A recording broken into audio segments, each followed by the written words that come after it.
여러분들 지난주에 우리는 바울이 아시아에서 전도를 하려다가 발이 묶여 있었다고 그랬습니다. 성령이 그가 나가는 것을 막았다라고 했죠. 왜 그랬습니까? 뜻이 있었습니다. 아시아에서의 전도를 이제는 멈추고 바울의 발걸음을 유럽으로 인도하기 위한 하나님의 숨은 계획이 있었던 것이죠. 무시하에서 그 뜻을 바울이 깨닫게 되고 오늘 말씀을 보면 아주 간단하게 유럽으로 건너가는 그 과정을 설명을 하고 있습니다. 바울은 드로아로 내려가서 배를 타고 항해를 시작해서 사모드라게로 갔고 거기서 다시 네아폴리로 갔고 그래서 마게도니아의 첫 번째 성인 유럽의 첫 땅 빌립보에 도착했다. 이런 기록이 지금 등장을 하고 있습니다. 여러분 이 거리가 지금 어느 정도 되는지 아십니까? 240km 정도 되는 거리입니다. 그런데 이 240km 되는 이 거리를 바울은 지금 얼마 만에 움직였냐면 단 이틀 만에 움직였다는 거죠. 오늘 우리의 기준으로 보면 이제는 KTX가 이제 호남선, 경상도 쪽으로 내려가는 선 다 구비가 되어져 있기 때문에 전국이 이제는 반나절권으로 들어섰습니다. 우리 기준으로 보면 그랬나 보다 할지는 몰라도 그 당시 교통 여건으로 봤을 때 이 속도는 굉장히 빠른 속도로 진행되었다는 것을 알 수가 있는 거죠. 배를 타고 간다 할지라도 바람이 많이 불거나 풍랑이 일거나 그러면 며칠씩 한 장소에 묶여 있을 수도 있는 것입니다. 그런데 하나님께서 순풍을 보내주심으로 말미암아서 240km나 되는 이 긴 여정을 이틀 만에 바울은 마칠 수가 있었다는 것입니다. 그런데 이것은 무엇을 말하는 것입니까? 우리의 인생의 여정에 있어서 우리가 갈림길에 섰을 때에 길이 막혔을 때에 우리가 어떻게 해야 되겠느냐? 두 가지의 선택이 있을 수 있습니다. 하나는 하나님의 뜻이 내가 길이 막혀 있다 할지라도 이 길을 가야 되는 것이다 라고 한다면 산이 옮겨지고 길이 나타날 때까지 우리는 그 자리에서 꼼짝도 하지 말고 기다려야 되는 것입니다. 그런데 반면에 내가 아무리 가고 싶은 길일지라도 그 길이 하나님의 길이 아니요 하나님의 뜻이 아닐 때는 어떻습니까? 바울처럼 빨리 그 길을 옮겨야 된다는 거예요. 그래야지만이 발이 묶여 있지 아니하고 오늘 사도 바울처럼 평탄하게 빠르게 자기가 걷고 싶은 그 길을 가야 될 그 길을 걸을 수가 있게 된다는 거죠. 어느 쪽으로든지 간에 중요한 건 뭡니까? 우리가 하나님의 뜻을 분명히 아는 사람이 되어야 된다는 것입니다. 기도하는 가운데에 여러분들이 먼저 하나님의 뜻을 분별하시고 머물러야 할 때에 머무를 줄 아시고 길을 변경해야 될 때 길을 변경하시는 지혜를 얻으시기를 주님의 이름으로 축복합니다. 여러분 오늘 말씀을 보게 되면은요 드디어 교회 역사상 두 번째의 위대한 날을 맞이하게 됩니다. 왜 교회 역사상 두 번째의 위대한 날을 맞이하게 되는가? 첫 번째는 바로 이 마가의 다락방에서 성령이 임하신 날 교회가 처음 시작한 날이죠. 그래서 우리는 그것을 교회의 역사적인 첫날이다 이렇게 말할 수가 있는 것입니다. 자 그러면 오늘은 왜 두 번째의 역사상으로 중요한 날인가? 그것은 바로 유럽의 최초로 교회가 세워지는 날이기 때문에 그렇다는 것입니다. 여러분 오늘 우리는 잘 알고 있습니다. 교회 역사가 어디에서 뿌리를 내리고 어디에서 싹을 틔우고 화려한 문화와 문명의 꽃을 피우게 되었는가? 그것은 바로 유럽이지요. 그래서 복음이 유럽에 깊이 뿌리를 내릴 상황 속에서 아프리카로 다시 아시아로 복음이 힘차게 전파된 것을 우리가 아는데 바로 그렇게 교회가 뿌리를 내리게 된 유럽에 뿌리를 내리게 된 위대한 날이 바로 오늘이었다는 것입니다. 그런데 여러분들 보십시오. 그렇게 위대한 날임에도 불구하고 그 출발이 얼마나 초라했는지 몰라요. 여러분들 이제까지 이 사도 바울이 복음을 전하는 그 경로를 기억하시죠? 어떤 도시에 가든지 간에 가장 먼저 찾아간 데가 어디였습니까? 유대인들이 모여서 예배드리는 회당을 먼저 찾아갔습니다.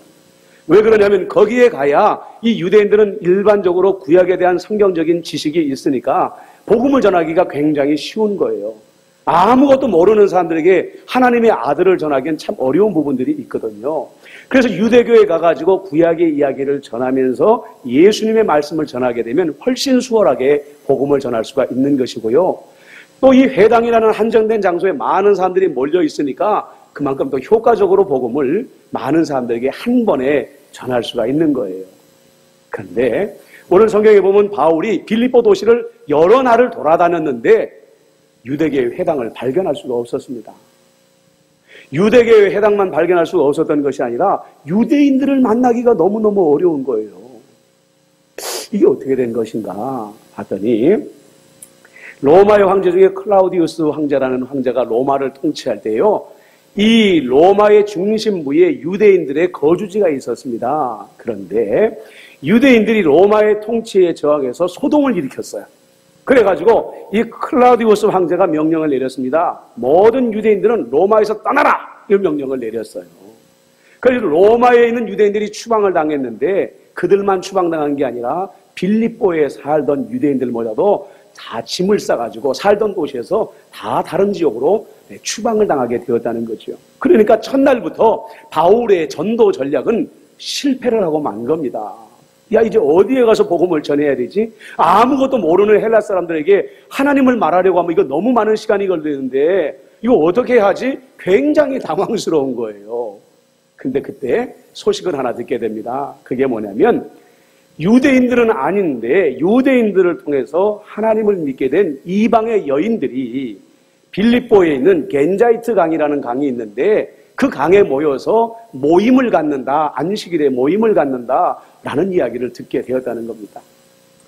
왜 이들이 강가에서 모이게 되었느냐? 그것은 하나님께 제사 드리기 전에 그들이 먼저 그 자신을 정결하게 되지 않습니까? 그래서 물로 자기들을 정결하게 하기 위해서 강가에 모여서 그들이 기도하는 시간들을 가졌다는 겁니다. 그 소식을 듣고 이제 바울이 겐자이트 강으로 달려갔습니다. 안식일 날.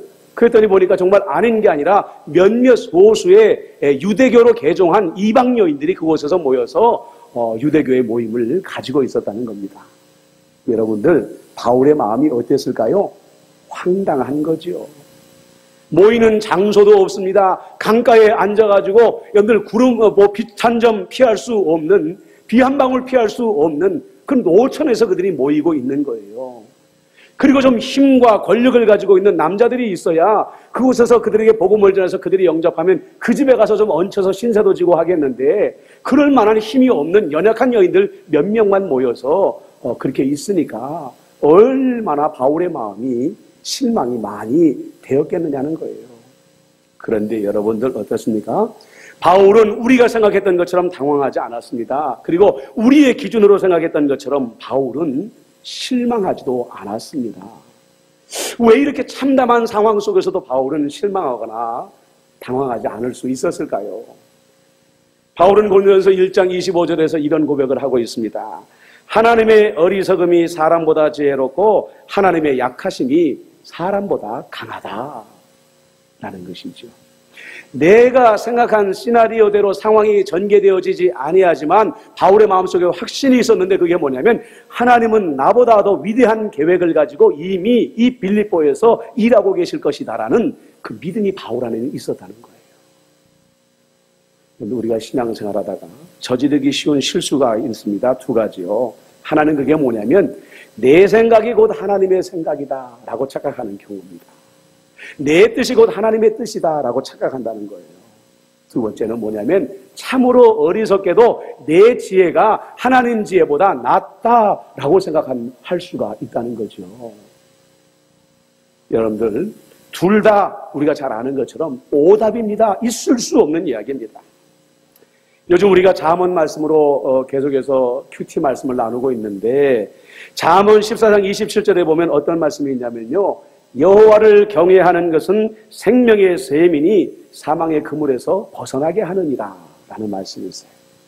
여호와를 경외하는 것이 생명의 셈이다 라는 것은 뭘 말하는 거죠? 하나님을 경외하는 자만이 생명길에 이른다 라는 말씀이에요. 그러면 여러분들 경외한다는 게 뭡니까? 공경하는 것입니다. 경외하는 게 뭡니까? 두려워하는 것입니다. 그러면 도대체 하나님의 무엇을 경외하고 하나님의 무엇을 우리가 두려워한다는 겁니까? 하나님의 뜻, 하나님의 계획을 우리가 공경하고 두려워한다. 내 의지와 내 생각과 내 지혜보다 하나님의 지혜가 더 낫습니다. 그 뜻에 내가 쳐서 복종하겠습니다 하는 것이 바로 하나님을 경외하는 일이라는 거예요. 유대교의 회당이 없습니다.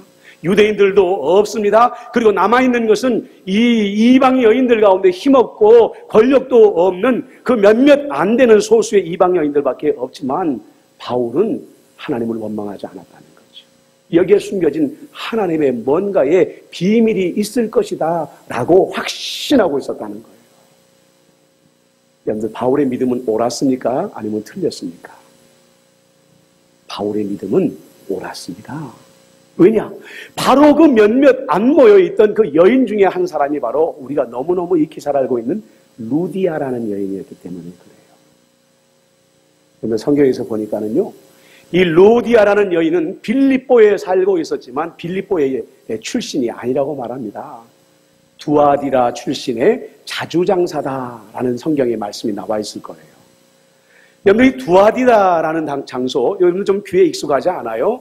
원래 이 유럽에 존재하는 것이 아니라 얼마 전에, 바로 며칠 전에 바울이 건너온 이 소아시아 지역, 지금의 터키 땅의 대부분을 이루고 있는 소아시아 지역에 존재하는 땅입니다. 그래서 이 소아시아 대륙의 왼쪽 편에 존재하는 그런 도시죠. 그래서 요한계시록에 보면 이 두아디라 도시의 두아디라 교회가 그 7교회 중에 하나로 등장을 하고 있지요. 그런데 이 두아디라라는 도시는 어떤 도시냐? 양모 산업이 옛날부터 발달한 그런 도시였습니다. 방직 산업이 발달한 도시였습니다. 그리고 다른 것보다도 염색하는 염색 산업이 이 두아디라 지역에서는 굉장히 발전하고 있었다는 거죠. 그러니까 이 루디아라는 여인이 자주장사였다라는 건 뭘 말하냐면 빌립보에서 그 옷을 생산해서 판매하는 사람이 아니라 자기의 고향인 두아디라를 오고 가면서 거기에서 천을 염색하게 되면 그 천을 가져다가 이 빌립보에다가 도매로 팔아넘기는 거대한 거부였다, 거상이었다라는 것을 우리가 알 수가 있는 거죠. 특별히 여러분들, 자주장사라는 건 뭘 말하는 거죠? 로마 당시의 이 옷감이라는 걸 이제 우리가 상식적으로 알지만 그 색깔을 아무나 택할 수가 없었어요. 자주색은 귀족이나 왕족들만 입는 아주 값비싼 그런 옷감이었던 거죠. 그러니까 아무나 함부로 다룰 수 없는 그런 옷감이었던 거예요. 근데 바로 루디아가 그런 옷감을 거래하는 거상이었다, 이렇게 말하고 있는 거죠. 여러분들, 루디아는 단순히 거상에 불과한 여인이었습니까? 아까도 말씀을 드렸지만 루디아는 이방 여인이면서도 하나님을 신실하게 믿는 그런 여인이었다는 것입니다. 여러분들 기억나십니까? 백부장이었던 고넬료, 가이사랴에 살던 백부장 고넬료를 여러분들 기억하실 거예요. 로마 사람이었습니다.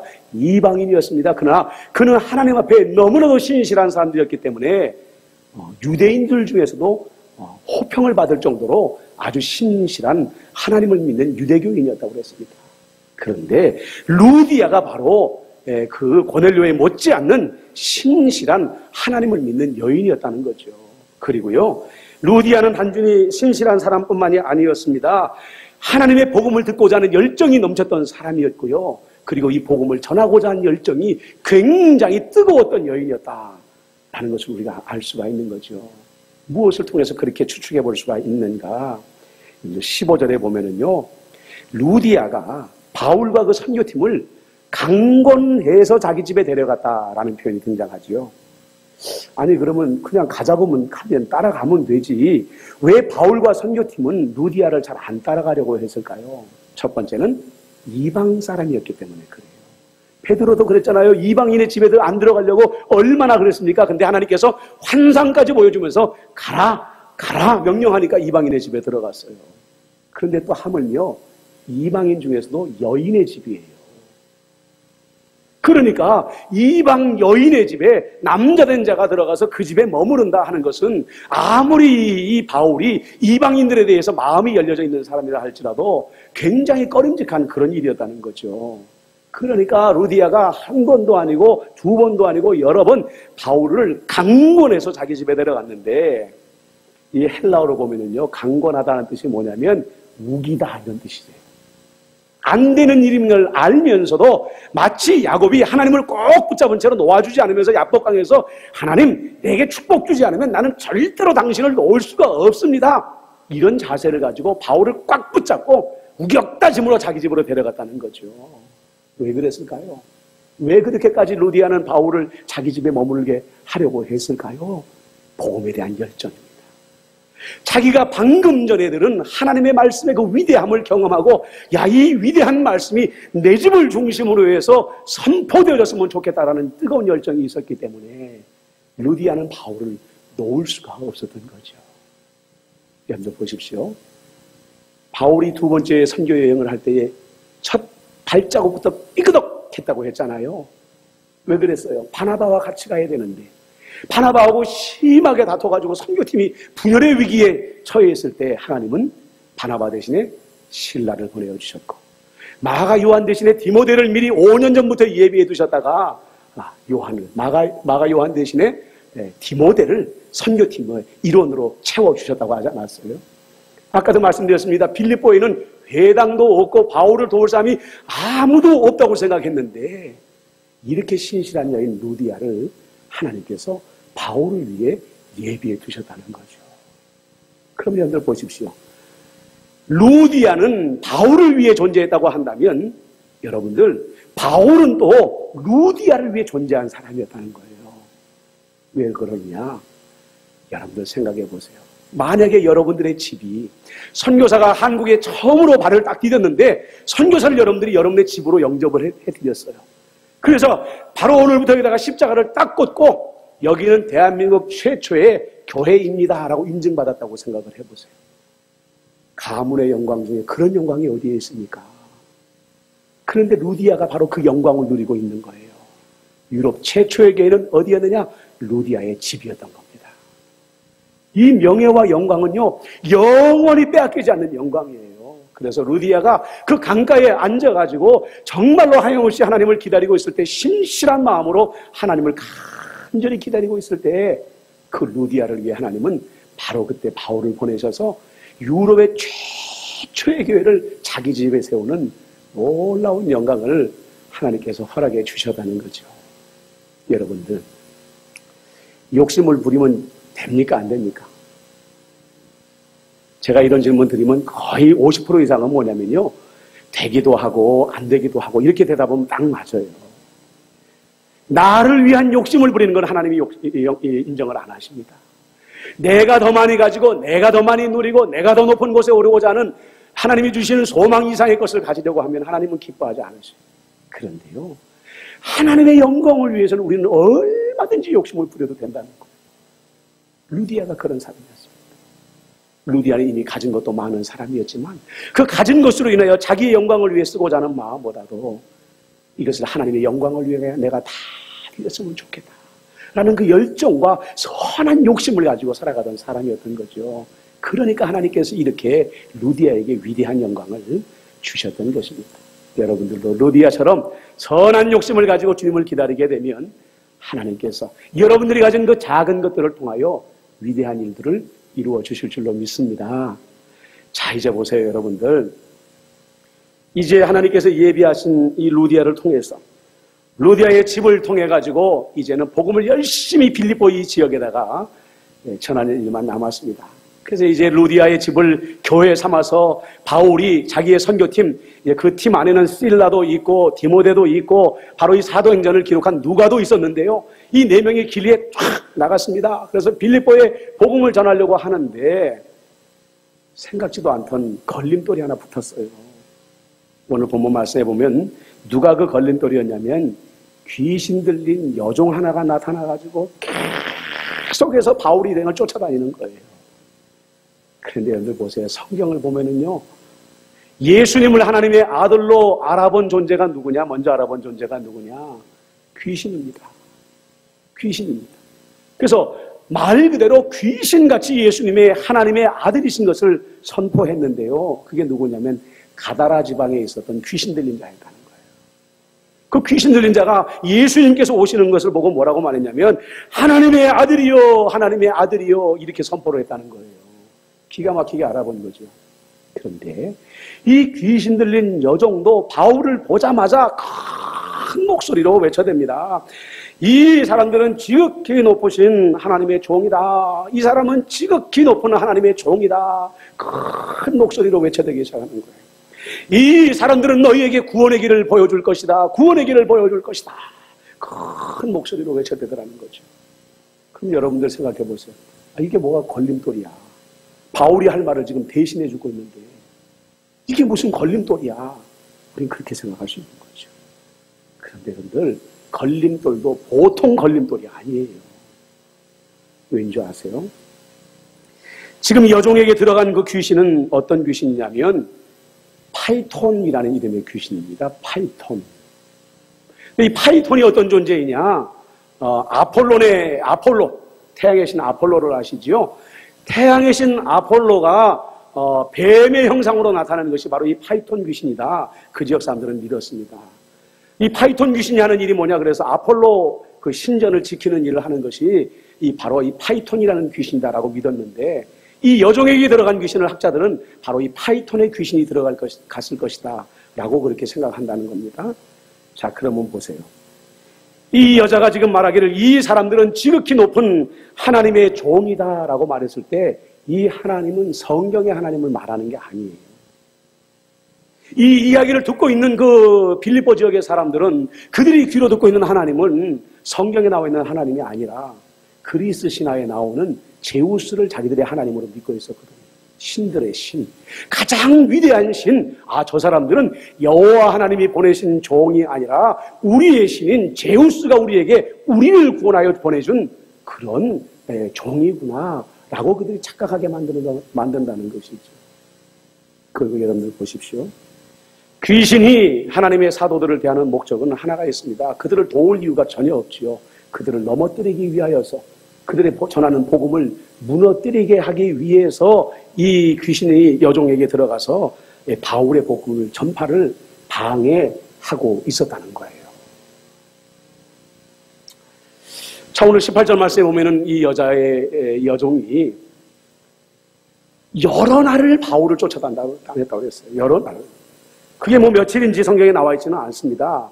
근데 짧지 않은 여러 날 동안에 바울이 복음을 전하러 가기만 하면 그 자리에 나타나서 지극히 높으신 하나님이 보낸 종들이다. 이 사람이 너희들에게 구원의 길을 보여줄 것이다. 이렇게 큰 목소리로 외쳐대는 거예요. 근데 여러분들 기억하세요? 바울은요, 말이 어눌한 사람이었어요. 설교를 잘하는 사람이 아니었습니다. 말을 더듬는 사람이었어요. 그래서 좀 주변이 조용하고 경청해야 자기가 원하는 복음을 전할 수 있는, 그것도 아주 느릿느릿 떠듬 전할 수 있는데, 이 귀신 들린 여종이 옆에서 그냥 유창하게 큰 목소리로 마구마구 외쳐대니까 복음을 전할 수가 없는 거예요. 여러분 그런 생각 해보셨어요? 아니 그러면 당장에 그 여종에게 들어간 귀신은 말 한마디만 하면 쫓아낼 수 있는데 왜 여러 날 동안 바울은 그 여종을, 귀신 들린 여종을 방치하고 쫓아다니게 내버려 뒀을까? 여러분들 왜 그런 것 같아요? 오늘 성경에 보면은요, 바울이 심히 괴로워했다라는 말씀이 등장을 합니다. 심히 괴로워했다. 왜 괴로워했을까? 여러분들 첫 번째 당연히 떠오르죠. 복음을 전해야 되는데 복음을 전하지 못하게 괴롭히니까 마음속에서 열불이 올라오는 거죠. 그런데 여러분들 생각해 보세요. 바울의 마음속에서 이 괴로움이라는 것이 그렇게 한 가지만 있었을까? 아니라는 거예요. 이 여종을 향한 긍휼히 여기는 마음입니다. 나도 나 나름대로 힘들지만 저 여종에게 어린 날로부터 귀신이 들어갔을 텐데 저렇게 귀신에 사로잡혀가지고 귀신의 종이 되어져가지고 저런 삶을 살 때 저 여종은 얼마나 가련한가, 얼마나 불쌍한가. 그러니까 바울의 마음이 괴로운 거죠. 그러면 다시 우리는 원래 질문으로 돌아갈 수밖에 없어요. 아니 그러면 왜 안 쫓아내? 빨리 쫓아내버리면 되지. 왜 귀신을 안 쫓아내고 여러 날 동안 저렇게 스스로 고통을 겪는가? 이유가 있어요. 자, 보세요, 여러분들. 아닌 게 아니라 며칠을, 여러 날을 바울이 고통을 겪다가 결국은요, 그 여종에게 들어간 귀신을 쫓아내지 않습니까? 근데 어떤 일이 벌어지죠? 당장에 그 여종의 주인들이 나타납니다. 왜냐? 이 여종은 그 주인들을 위하여 점을 쳐가지고 많은 재물을 그 주인에게 가져다 주던 그런 여종인데 귀신이 빠져나가 버리니까 더 이상 주인들을 위해서 아무 일도 할 수 없는, 주인들의 입장에서는 아무 쓸모가 없는 그런 사람이 되어버리고 말았던 거죠. 그런데 이 주인들에게 있어서 이 여종이라는 건요, 사람이 아니었습니다. 도구에 불과한 겁니다. 돈을 벌어다주는 도구에 불과한 것이지, 이 여종이 이 귀신으로 인하여 어떤 고통을 겪고 어떤 아픔을 겪고 있든 아예 관심도 없는 사람이었다. 참 악독한 사람들이었죠. 악독한 사람들이었어요. 새벽기도회 때도 내가 잠깐 그런 말씀을 드렸지만, 지금 내 발에 대지진이 오지 않았습니까? 연이어서 2번이나 진도 7.8인가가 넘는 어마어마한 대지진이 와가지고 지금 나라 전체가 아주 황폐화되다시피 하지 않았어요. 10,000명 가까운 사람들이 죽었으니까요. 그런데 그 지진 피해 지역에 보면 이제는 부모님들을 잃어버린 어린아이들이 방치가 되는 거예요. 그리고 간신히 부모들이 목숨을 보존했다가 할지라도 이젠 자기 집에 머물지 못하게 되고 이제 피난민촌에 머물게 되니까 거기에서 자기들이 이제 먹을 것을 찾으려면 부모님들은 아이들을 그 피난민촌에다 둔 채로 바깥으로 나가서 이제 양식을 구해와야 되는 형편이잖아요. 그런데 부모를 잃어버린 그 아이들, 그 다음에 부모로부터 방치된 그 아이들에게요, 낯선 사람들이 접근을 합니다. 나는 구호단체에서 왔단다. 내가 너를 돌봐줄게. 하고선 그 아이들의 손을 잡고 어디론가 가버리는 거예요. 나중에 알고 봤더니 그 사람들이 임신예매단이었답니다. 임신예매단. 우리 입장에서 봐서는 어떻게 그럴 수가 있을까? 부모를 잃어버리고 천혜의 고아가 돼가지고 그렇게 통곡하고 길거리에서 헤매이는 그 가난한 아이들을 데려다가 팔아 넘겨버린다고. 부모가 두 눈 멀쩡하게 뜨고 있는데도 불구하고 그 부모 앞에서 아이들을 유혹해다가 팔아 넘겨버린다고. 사람들 있잖아요. 돈에 눈이 멀어버리면 사람이 사람으로 안 보이는 거예요. 수단으로 보여버리는 거죠. 도구로 보여버리는 것입니다. 바로 이 여인, 이 귀신 들린 여종을 데리고 있던 그 주인들의 마음이 그렇게 양심에 활 맞아버린 사람들이에요. 자, 그러니까 바울로서는 이 여종을 하나를 귀신을 내보내는 것으로 끝날 문제가 아니라는 걸 바울은 처음부터 잘 알고 있었다는 거예요. 이 여종에게 의해서 귀신을 쫓아내면 이 여종의 주인들이 달려들 것이고 나를 고발하고 고소할 것이고 그러면 나는 더 이상 이 빌립보 지역에서 복음을 전하지 못하게 될 것이다라는 것을 바울은 알고 있었다는 거예요. 그러니까 바울은 계속해서 고민을 하는 거죠. 빌립보에서 계속 복음을 전하려면 이 귀신 들린 여종을 모른 척 해야 되겠고, 그렇잖아요. 저 아이가 귀신에 들렸든지 아니든지 간에 빌립보에 지금 하나님의 구원을 필요로 하는 많은 사람들에게 복음을 전하는 것이 맞는 것 같고, 그런데 그 아이를 보면 너무 불쌍하고 너무 가련하고, 내가 이 아이를 그대로 내버려 두게 되면 이제는 이 아이는 영영의 귀신의 노예가 되어 살다가 결국은 영영이 지옥에 떨어지게 될 것인데 이 아이를 어떻게 하면 되나.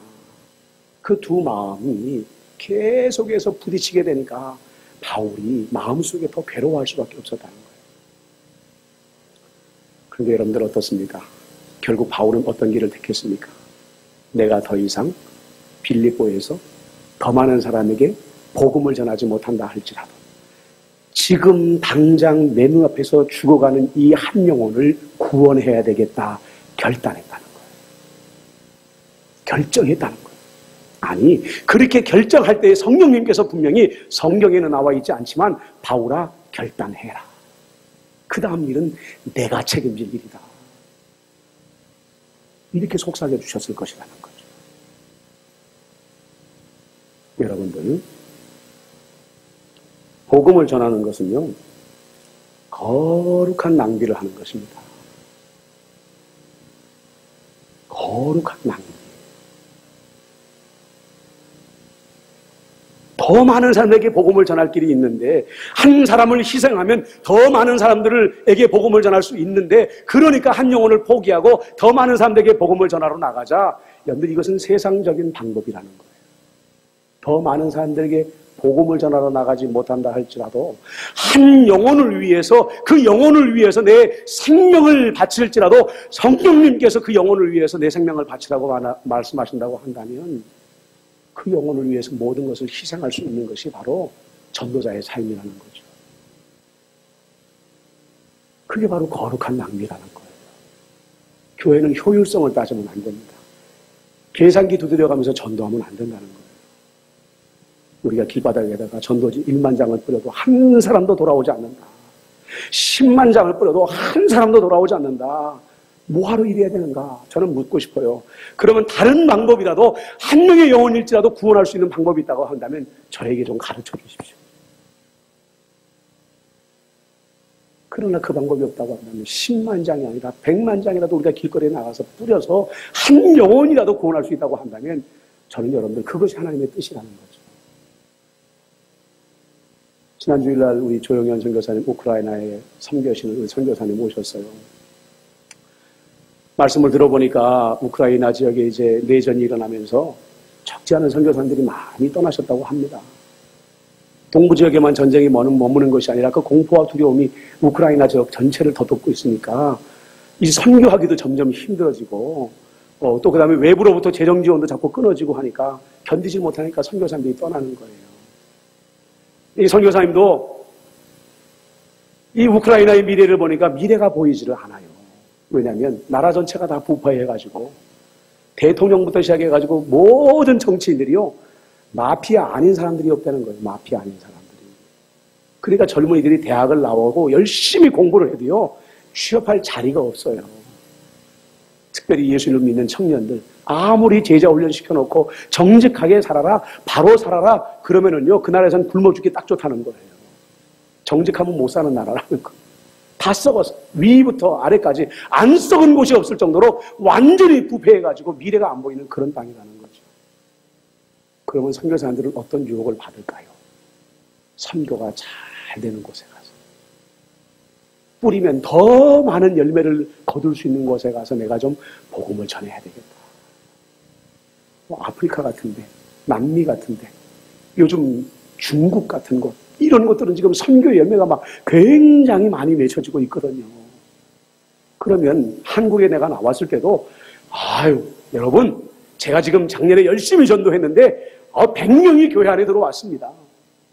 이렇게 보고하는 것과 내가 작년 10년 동안 복음을 전했는데 한 명 예수님께 했습니다. 보고하는 것과 입장이 달라지는 거예요. 입장이 달라지는 거예요. 조영현 선교사님들도, 선교사님 가족도 그런 유혹을 받는 거죠.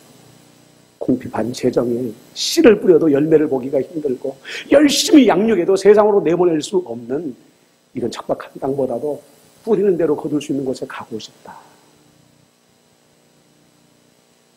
하나님의 방법은 그게 아니라는 거예요. 지금 우리 조영현 선교사님이 어린 날로부터 양육한 그 40명의 청년들이 주로 이제 여대생들이라고 하죠. 여대생들 출신이라고 하죠. 그 아이들이 자기만 바라보고 있다는 거예요. 자기만 바라보고 있다는 거예요.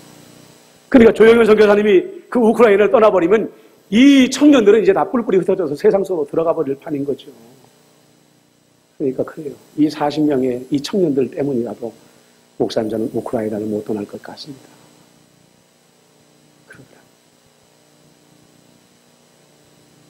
그렇습니다. 바울은 어떻게 보면 효율성을 따지고 경제성을 따지는 사람들의 입장에서 봤을 때는요 실패한 사람입니다. 아니 그 여자아이 하나 그냥 모른 척하고 여종인데 노예인데 어차피 모른 척하고 빌립보에 있는 더 많은 그 도시에 사는 사람들에게 복음을 전해야지 그 여종 하나 고쳤다가 결국은 빌립보에서 어떻게 됐어요? 추방당했습니다. 더 이상 복음을 전하지 못하고 추방당했습니다. 그러나 바울은 그 일에 대하여 미련을 두지 않았습니까? 후회하지 않았습니까? 왜냐? 그저 성령님이 이끄시는 대로 한 영혼을 위해서 자기가 해야 될 마땅한 일을 행했기 때문이라는 거예요. 아까도 말씀드렸듯이 내가 할 일 내가 하면 하나님께서 하실 일은 하나님께서 하실 줄로 믿습니다. 내게 맡겨주신 일만 충성을 다하게 되면 내가 미처 감당하지 못한 모든 일들은 성령님께서 대신 감당하실 줄로 믿습니다. 말씀을 정리합니다. 내가 가려는 길을 가려고 하면 길이 막혀버립니다. 그러나 주님께서 가라 하시는 길, 주님께서 열어주신 그 길을 가면 우리 앞에 시온의 대로가 열려지게 될 줄로 믿습니다. 그리고 여러분들 주님께서 가라 하시는 곳에 가면 여호와 이레 주님께서 모든 것을 예비해 두신다는 것을 믿으시기를 바랍니다. 마지막으로 많은 이들에게 복음을 전하지 못하여도 지금 내 앞에 고통당하고 있는 한 사람에게 집중하시기를 바랍니다. 그 사람에게 복음을 전하는 것이야말로 하나님께서 내게 맡기신 가장 위대한 사명이라는 것을 믿으시기를 바랍니다. 여러분 오늘 주신 말씀을 생각하면서 우리 한번 잠시 기도했으면 좋겠습니다. 하나님 이끄시는 대로 순종하며 나가게 하여 주시옵소서. 그리고 지금 내 옆에 내 앞에 내가 복음을 전해야 될 그 한 사람이 누구인지 깨닫게 하여 주시옵시고 그 사람에게 복음을 꼭 전하게 하여 주시옵소서. 오늘 주신 말씀을 생각하면서 우리 잠시 한번 기도하도록 하겠습니다. 기도합니다.